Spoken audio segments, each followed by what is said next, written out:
On commence avec vous, Mickaël. Hier, Emmanuel Macron participait à Marseille au sommet des deux rives sur l'avenir de la Méditerranée.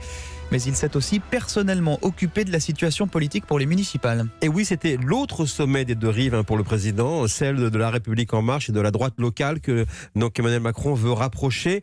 Pour cela, il a œuvré pendant 2 jours en coulisses. Hier après-midi d'ailleurs, il a même rencontré Renaud Muselier, le président de la région Sud, discrètement. Objectif, mettre au point les conditions d'une alliance pour prendre la mairie avec une partie de la droite en rupture avec Jean-Claude Gaudin. Et Muselier en est le chef de file. Mais le moment le plus délicat a eu lieu dimanche soir. Je peux vous en parler. Emmanuel Macron a donné sa vision aux responsables locaux de la République En Marche, même en contredisant leur analyse. Macron est convaincu en effet qu'il faut faire une alliance avec la droite marseillaise.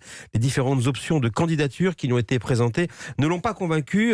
Présentez-moi un projet qui a du souffle, leur a-t-il dit. Et le président a voulu aussi replacer la présence la semaine dernière de Brigitte Macron dans le cadre de ses activités de première dame, car sur place, le rendez-vous entre Jean-Claude Gaudin et Brigitte Macron a agacé les marcheurs marseillais. Et il faut dire que dans la deuxième ville de France, effectivement, la situation est par définition complexe, d'autant plus, Mickaël, que le Rassemblement national est en embuscade. À Marseille, tout est toujours complexe, et plus encore, selon les analyses et les études d'opinion réalisées donc après les européennes, le parti de Marine Le Pen aujourd'hui arrive en tête largement, suivi d'un bloc de la droite. La République En Marche n'est actuellement pas en situation d'être au premier tour. Alors pour Macron, il y a sur le papier une possibilité théorique que la ville puisse passer aux mains des RN. Toute la stratégie qui se met en place est d'éviter cette situation avec une coalition des Marseillais dits raisonnables contre les Marseillais dits extrémistes. Dans cette ville cruciale pour les deux rives de la Méditerranée et pour le projet présidentiel, la bataille de Marseille, la ville de cœur d'Emmanuel Macron, s'annonce capitale.